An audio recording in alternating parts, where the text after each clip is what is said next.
एक व्यक्ति के जीवन के बारे में गणना करने के लिए बहुत सारी बातों को जानना जरूरी होता है और उसी में से एक बहुत ही महत्वपूर्ण विषय है जिसे हम करण कहते हैं। करण एक ऐसा विषय है जो हमें हमारे अपने देवता के बारे में, हमसे रिलेटेड जानवर के बारे में बताता है। और ये विषय जो है ये जानना बहुत इंटरेस्टिंग है, क्योंकि इसे जानकर हम अपने बारे में बहुत कुछ जान पाते हैं। तो दोस्तों, करण होता क्या है आप लोगों में से शायद बहुत सारे लोगों को पता नहीं होगा। तो ये एक तिथि में दो करण होता है। पहला करण तिथि के पहले और दूसरा करण तिथि के बाद में। सूर्य और चंद्रमा के अंतर 6 होने पर एक करण होता है। कुल मिलाकर 12 करणों की मान्यता है और इसमें से 7 चर हैं और 4 जो करण हैं वो अस्थिर हैं। इस वीडियो में मैं आप लोगों को 11 करणों के बारे में डिटेल जानकारी एक साथ दे देती हूँ, ताकि आप ज़्यादा उलझे ना और आपको समझ में आ जाए। सबसे पहला जो करण होता है वो बौ करण होता है। और बौ करण के बारे में मान्यता है कि ये बाल अवस्था है, श्वेत वस्त्रों को धारण करने वाला है और बौ करण का वाहन जो है वो सिंह है। व्यवहार में ये लोग समभाव रखने वाले होते हैं। बौ करण में जन्मे लोग समाज में अपने कार्यों द्वारा सम्मान प्राप्त करते हैं और बौ करण में जन्मे व्यक्ति का स्वभाव आशावादी होता है एवं ये शुभ और धार्मिक कार्यों को करने में रुचि रखने वाले होते हैं। बौ करण में जन्मे लोगों के स्वभाव में बालपन आजीवन विद्यमान रहता है, क्योंकि ये बाल्य अवस्था वाला है और अन्य शब्दों में किसी भी कार्य के प्रति समीक्षा के अभाव में कार्य के प्रति अरुचि रखते हैं। यानी अगर जो काम इन्हें पसंद नहीं आता है उसमें ये अरुचि रखते हैं, किसी के दबाव में ये काम नहीं करते हैं। जो काम इन्हें पसंद होता है वही करते हैं।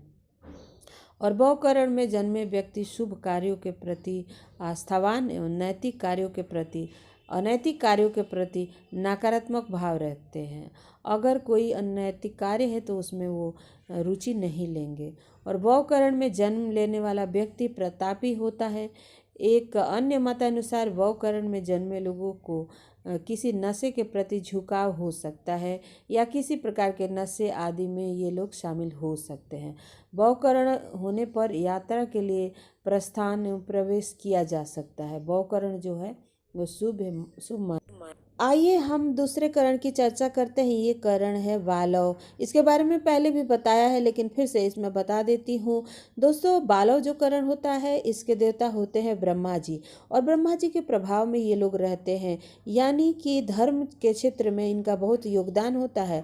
धार्मिक यात्राएं करना, सत्संग करना, बहुत सारे धार्मिक ज्ञान और उच्च शिक्षा प्राप्त करना और धार्मिक स्थलों का निर्माण कराना, तीर्थ यात्राओं में जाना, साधु संतों का सम्मान, इस तरह के कार्यों में इन्हें बहुत प्रसिद्धि मिलती है और ये अपना नाम रोशन करते हैं। आइए अब हम तीसरे करण की चर्चा करते हैं। ये है कौलव। कौलव करण में जन्मे व्यक्ति का परिवार बहुत बड़ा होता है। इस करण में जन्म लेने वाला कई प्रकार के वाहनों से युक्त होता है और ये मान्यता है कि ऊपर की स्थिति वाला करण है हरे रंग का वस्त्र धारण करने वाला, और कौलव करण वायु में अधिक है, इस कारण इसका वाहन जो है वो सुकर है, सुअर। कौलव करण में जन्म लेने वाले जो लोग होते हैं बहुत मिलनसार होते हैं, प्रतापी होते हैं, बहुत हार्डवर्क करने वाले होते हैं। इनके पास मित्रों की संख्या अधिक होती है और आवश्यकता पड़ने पर उन्हें अपने मित्रों से सहयोग भी प्राप्त होता है। कौलव करण में जन्मे व्यक्ति जो होते हैं वो बहुत ही लोगों के प्रति केयरिंग होते हैं, लोगों का ध्यान रखने वाले होते हैं और ऐसा काम का चुनाव करते हैं जो बड़े लेवल पर लोगों का सहयोग प्रदान करने वाला, जैसे पुलिस में, आर्मी में, इस तरह के कामों में ये जाते हैं। अन्य मतानुसार कौलव करण में जन्मे लोग सामान्यतः छिपे हुए स्वभाव के होते हैं। चंचल स्वभाव, एक से अधिक संख्या में जीवन साथी के अतिरिक्त संबंध रखने वाले, ऐसा मान्यता है, पर मैं इस पर अपना विचार नहीं दे सकती। मुझे नहीं लगता कि ये सत्य है। अपने समाज की मान्यताओं में विपरीत अन्य समाज एवं धर्मों के प्रति अधिक आकर्षण रखने वाला, खेल तमाशा देखने वाला और वाला स्वभाव एवं लोगों को मनोरंजन करने वाला। दुष्कर्म प्रिय सामान्यतः सुखों में से रहित होता है। और कौलाकरण मित्रता से संबंधित अभिलाषाओं को पूर्ण करने वाला, मान सम्मान प्रसिद्धि एवं कार्यों में सफलता प्राप्त करता है। यानी कि इनके जीवन में मित्रता का बहुत बड़ा योगदान है। अब हम बात करते हैं तैतिल करण के बारे में। तैतिल करण के बारे में मान्यता है कि यह निष्क्रिय अवस्था वाला है, पीत वस्त्र धारण करने वाला युवा एवं वाहन करण है। तैतिल करण में जन्म लेने वाले लोग भाग्यशाली होते हैं एवं अपने जीवन में सुख प्राप्त करते हैं। भाग्यशाली होने के कारण इसमें जन्मे लोगों को पुरुषार्थ के अभाव में भी अपने सौभाग्य से धन प्राप्त हो जाता है। और कहते हैं कि तैतिल करण में जन्मे व्यक्ति सभी से स्नेह भाव रखते हैं एवं अपने निकट जनों से भी सामान्य रखते हैं। इन्हें प्रचुर मात्रा में स्नेह प्राप्त होता है। कहा जाता है कि तैतिल करण में जन्मा व्यक्ति मीठी वाणी का प्रयोग करने वाला, अपने कार्यों के प्रति चतुर होता है एवं उच्च कार्यों को सिद्ध करने वाला होता है। तैतिल करण में जन्मे लोग सत्यवक्ता एवं धार्मिक प्रवृत्ति के भी होते हैं। स्थिर स्वभाव, आवश्यकता अनुसार उग्र स्वभाव, क्रोधी और शूरवीर, पुण्यशील एवं शुभ आचरण करने वाला होता है। और मान्यता है कि तैतिल करण में जन्म लेने वाले व्यक्ति जीवन के आलसी होते हैं जीवन में, और चुगली करने का स्वभाव भी होता है, कामुक स्वभाव एवं जीवन में प्राप्त सौभाग्य का दुरुपयोग और दूषित कार्यों के लिए दृष्टिगोचर होते हुए पाए जाते हैं, ऐसा मान्यता है। आइए अब हम 5वें करण के बारे में चर्चा करते हैं, और ये करण है गर करण। और कहते हैं कि गर करण में जन्म लेने वाले जीवन में कर्मवादी होते हैं, क्योंकि इनके जो देवता हैं वो पृथ्वी मैया है। अपने जीवन काल में कर्म सिद्धांतों को ही मान्यता देते हैं। कृषि एवं भूमि में जुड़ी वस्तुओं के व्यापार से लाभ प्राप्त करते हैं। गर करण में जन्म लेने वाला व्यक्ति अपने जीवन में सभी प्रकार के अभिलाषाओं को श्रम से पूर्ण करने में सक्षम होते हैं एवं वैज्ञानिक सोच उनके प्रमुख जीवन सिद्धांत होते हैं। इस करण में जन्म लेने वाला व्यक्ति अपने जीवन काल का अधिक समय सामान्यतः अपने परिवार से दूर रहकर ही व्यतीत करता है। और इस करण में जन्म लेने वाला व्यक्ति यांत्रिकी एवं गणित का ज्ञान भी रखता है। मान्यता क्या है इनके बारे में? मान्यता है गर करण में जन्म लेने वाला व्यक्ति मंत्र शास्त्रों का ज्ञाता है, सामान्यतः शत्रु रहित शुभ आचरण और स्वभाव वाला, न्यायप्रिय स्वभाव, चतुर, निर्बल, मुखर एवं लड़ाई झगड़ा करने में आनंद प्राप्त करने वाला होता है। गर करण में गृह प्रवेश आदि अर्थात वस्तुएं जुड़े सभी कार्य एवं पशुओं से जुड़े कार्य शुभ माने जाते हैं। अब हम बात करते हैं 6वें करण के बारे में। यह है वणिज। वणिज करण के बारे में मान्यता है कि ये नीचे आसीन स्थित रहने वाला, लाली का आलेपन करने वाला, पूर्ण आयु एवं वाहन भैंसा है। वणिज करण में जन्म लेने वाला व्यक्ति तीव्र बुद्धि, पारिवारिक एवं व्यवसायिक कार्यों में रुचि रखने वाला, व्यवसाय और व्यापार में से धन प्राप्त करने वाला, विदेश यात्रा और विदेश से जुड़े व्यापार में लाभ होता है। और वणिज करण में जन्मे लोग जो होते हैं अपने जीवन में नौकरी की अपेक्षा नौकरी के बजाय ये लोग बिजनेस और व्यवसाय में ध्यान देते हैं। कहा जाता है कि बिजनेस वाला जो ज्ञान है स्वतः ही इनके अंदर आ जाता है, बिना किसी शिक्षा दीक्षा के भी ये लोग बिजनेस में निपुण होते हैं।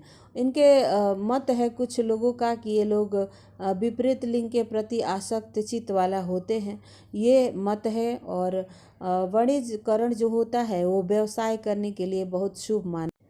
अब आइए हम 7वें करण के बारे में बात करते हैं, और ये है विष्टिकरण अर्थात भद्राकरण। यह चर करण है और इसका प्रतीक चिन्ह जो है जानवर जो है वह मुर्गी है, उल्लू को भी माना जाता है।